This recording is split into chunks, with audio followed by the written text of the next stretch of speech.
Certain fights, if we don't engage, they win. This is a fundamental question of who we are. And delivering your daily dose of comedy. Donald Trump, when he had his physical, they had his blood pressure, and mine is higher than his. Oh. And the irony is mine is higher because of him.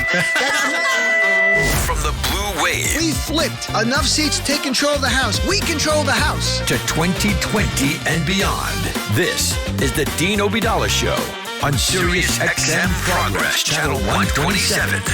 And welcome to the show, brothers and sisters of views on is it time for an impeachment inquiry? And I'm going to make some more time to take some calls on that as well today. I really want to get a sense of where people are. Have people's minds changed from what we saw after Mueller spoke?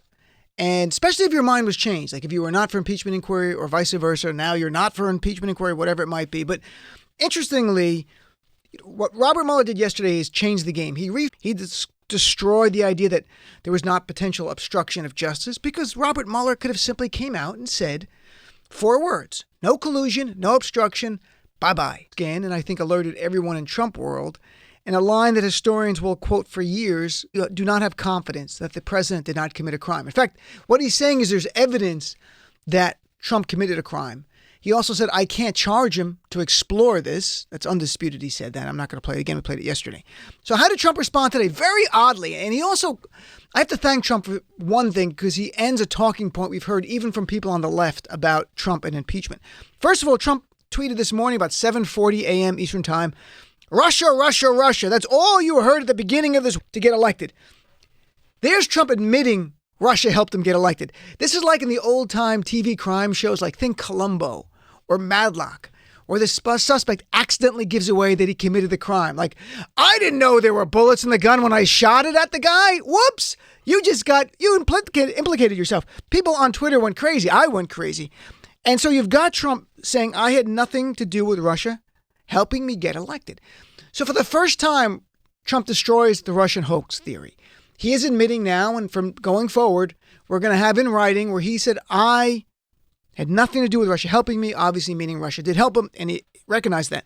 But when he was asked point blank a short time after that, about to get on his helicopter to go to fly to wherever, here's what he said about who got him elected.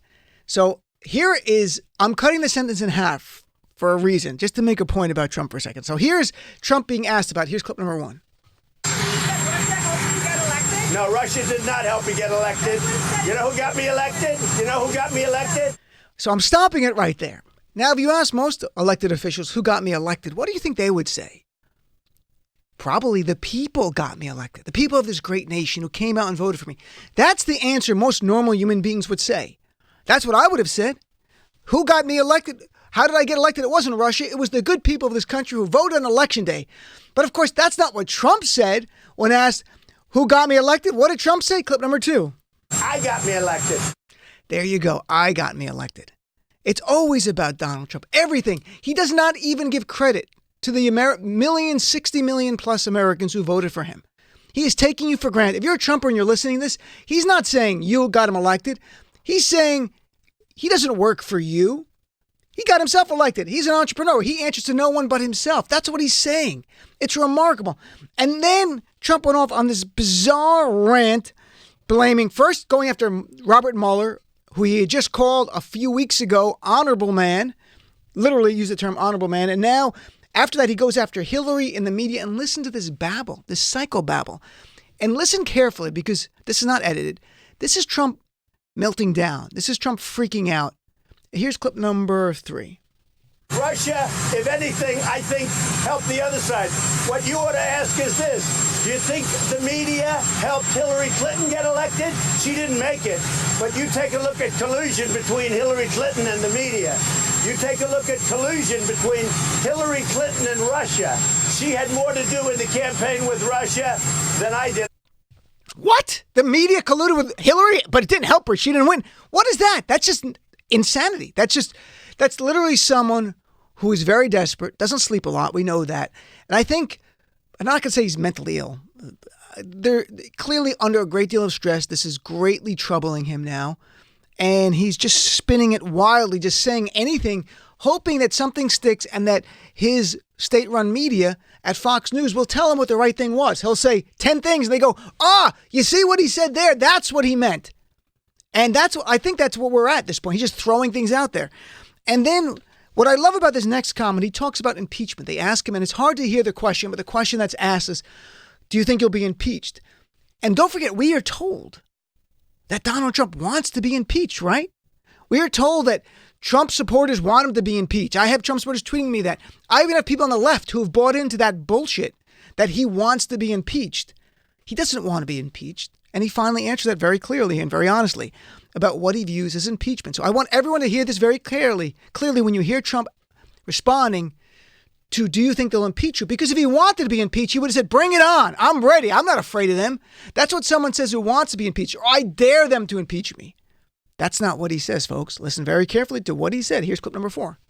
You think they're going to impeach you? I don't see how they can, because they're possibly allowed, although I can't imagine the courts allowing it. I've never gone into it. I never thought that would even be possible to be using that word. To me, it's a dirty word, the word impeach. It's a dirty, filthy, disgusting word, and it had nothing to do with me. Impeachment is a dirty, filthy, disgusting word. That's not something you say about what you hope is going to happen to you.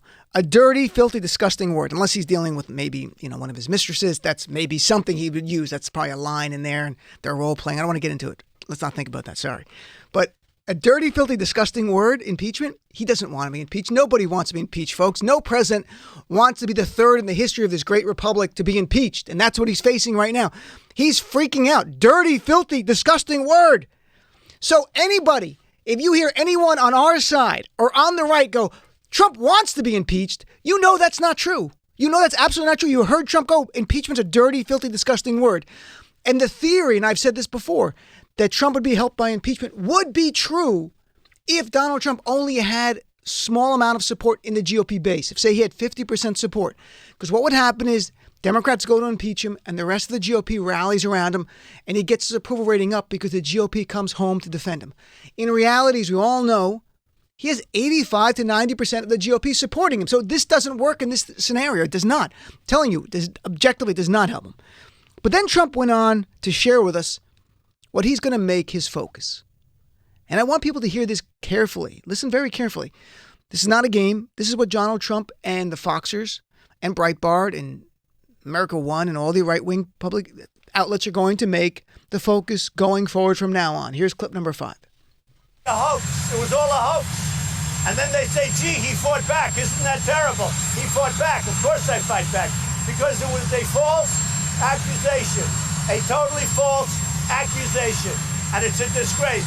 And it's a very sad period for this country. And I think in the end, I will consider what's happening now to be one of my greatest achievements, exposing this corruption. Exposing this corruption. So you heard it right there. That's what the pivot is. The pivot is when he puts impeachment behind him, he's going to focus on prosecuting the FBI, investigating the investigators. That's what he's going to do. And you know what? Even the mainstream media, CNN and MSNBC, are going to follow that on some level because he is the president. He does get them ratings, and they're going to have to cover it. And it's going to spin into, I was wrongfully accused, there's deep state, it was a coup. You're going to hear all of that. That is why impeachment, from a political point of view, is the right choice. Because Donald Trump, I didn't play it. When he walked out and talked to the reporters, the first thing he talked about was a man released in Turkey after 3 years being held by the government wrongfully, in his view. And that's what he came out and talked about. Did anyone in the media cover that? Nope. He wanted to take credit for that. He didn't get the credit. Why? All they wanted to talk about is impeachment, meaning we are controlling the media narrative. We, the Democrats, are. And by impeaching Donald Trump or having the impeachment inquiry, we will control the media narrative. Donald Trump can talk about anything he wants. It will not matter. Every question will come back to something about the evidence presented during the impeachment inquiry. And to be clear, I'm 150% for impeachment inquiry, especially after Robert Mueller. I'm not for impeachment vote. I'm not for up and down vote tomorrow to impeach Trump. No, I simply want a formal impeachment inquiry. And that takes a vote of the House Judiciary Committee. It's not a talking point. That's actually a legal term, impeachment inquiry. The House Judiciary Committee will vote. If they vote, a majority says yes. They will have special powers. They will be the focus of an impeachment inquiry. To remind people, with Bill Clinton, 1998, October 5th, 1998, the House GOP-controlled House Judiciary Committee voted for a formal impeachment inquiry. For the next 2 months, they gathered evidence. In December of 1998, they voted articles of impeachment. And then ultimately they impeached Bill Clinton, and the trial happened in the Senate. In the case of Trump, it'll take much longer than 2 months. This is not about lying under oath about an affair or not. This is a complex case. To remind everyone, Robert Mueller identifies 10 in his report, no exaggeration, 10 specific instances that potentially could be obstruction of justice. I'm not saying all 10 are, but various ones are, especially witness intimidation of Michael Cohen, which is 2 different crimes. And don't forget, if they begin impeachment inquiry, I think they have to add what's going on in the Southern District of New York with Donald Trump's violating federal election campaign laws, paying hush money in the months leading up to the election day that Michael Cohen testified to, and Donald Trump is individual number 1 in the Southern District of New York pleadings. So you have that. This will take 6-7 months. If they were to come back and start this in July, it would go through the end of the year into the new year. Then when it's done, the House Democrats will say, here's the evidence we found. And American people will see it while it's going on. And the media will focus every day on an impeachment inquiry, as opposed to the oversight committee stuff, which they're not even focusing on. It gets a little press. The Democrats Trump said no to the subpoena. Democrats sued him. They got a judgment by district court. Now it's going on appeal. The appeal will be held in July. None of that happens. This gets much more expedited. It's an impeachment inquiry. Next 7 months through the early part of next year, we control the media narrative. Democrats. Donald Trump's under the defensive the entire time. And we're doing the right thing. Forget politics. This is the right thing. So you have this impeachment inquiry 6-7 months. In all likelihood, I think you will find enough evidence to have articles of impeachment. Say they vote in February for that. Then they have the trial. Bill Clinton's trial, as a reminder, was for 5 weeks. This would be a longer trial because it's more complex. Could be 2 to 3 months. That takes us through next spring at this time. A full year of Donald Trump's wrongdoing and crimes presented to the American public. As Julian Zelizer made a great point last night, and there's some things I want to clarify because I get so angry watching pundits on cable news tell you things that are not correct. One is you hear pundits, a talking point, and I don't think they're doing it to mislead you. They're doing it because they heard another person say it and they repeat it. They keep saying, well, the Watergate impeachment hearings, the Senate went first for 7 months and that changed public opinion. And then they did impeachment. No, as Julian Zelizer was here yesterday, a Princeton historian, a historian at Princeton University, a tenured professor, made it very clear. The Senate hearings did not move public opinion at all. The House impeachment hearings, that's what moved public opinion over 7 months. And that's when public opinion changed. It was not the Senate oversight they were doing on their own. So that's just not correct. When you hear anyone say that on TV, understand they're wrong. It's not backed up by the data. It was not the Senate investigation and normal oversight that changed public opinion. It was the House impeachment hearings that began in February of 73 and went through about July. That's what changed it. Same timeline for us. Secondly, there's something else that I keep hearing, and I saw a MSNBC reporter say this, and no pushback by the anchor because other people keep saying this. Well, the impeachment of Bill Clinton hurt the Republicans so much. How many times have you heard that? The impeachment of Bill Clinton hurt the Republican Party so much. Just so it's clear, if you hear someone say that, they don't know what they're talking about. And I'll give you real numbers. It's not opinion. Again, there's no need to debate this. This is actual data. October 1998, Bill Clinton they begin the impeachment inquiry. The next month comes the election. And for the year or two before that, Ken Starr's investigating and Democrats are screaming, this is a witch hunt, similar to what Trump was doing, to be honest. So what happened that election, November 1998? Did the Republicans get drubbed in the House and Senate elections? Did they get destroyed to pay a price for impeaching Bill Clinton? No, they didn't. Here are the real numbers. How many? Now, the Republicans did expect to win a lot of seats in the House, and that expectation didn't happen. That's the only truth to it, but that's not the numbers. So how many seats did the Republicans lose in the midterm election, November 1998? 5 seats in the House. But they kept control of the House of Representatives. It's not like they lost control. They lost 5 seats. That happens all the time. How many seats did they lose in the Senate November 1998? Want to guess how many? 3, 4? The answer is 0. They lost 0. How many governorships did the Republicans lose to the Democrats? They got lost a lot there. They lost 1. So again, this is a false talking point. It is somehow got a life of its own years ago that impeachment hurt the Republican Party. It did not hurt them then. And flash forward 2 years later, in 2000, did they pay a price then for impeaching for Bill Clinton having a trial? No. First of all, they won the White House in 2000. They kept control of the House. They did lose 4 Senate seats. That is true. They lost control of the Senate. But they won. They kept the House. They won the presidency. And 2002, just 4 years later, they won the Senate back. So in just 4 years' time, they got the White House, the House, and the Senate. So where is the penalty the Republicans paid? That's just not correct. So again, this is not partisan. This is not a talking point because I want an impeachment inquiry.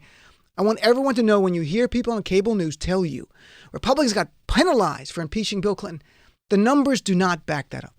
The only person who got penalized was Newt Gingrich. That is true. He was Speaker of the House. He pushed for impeachment.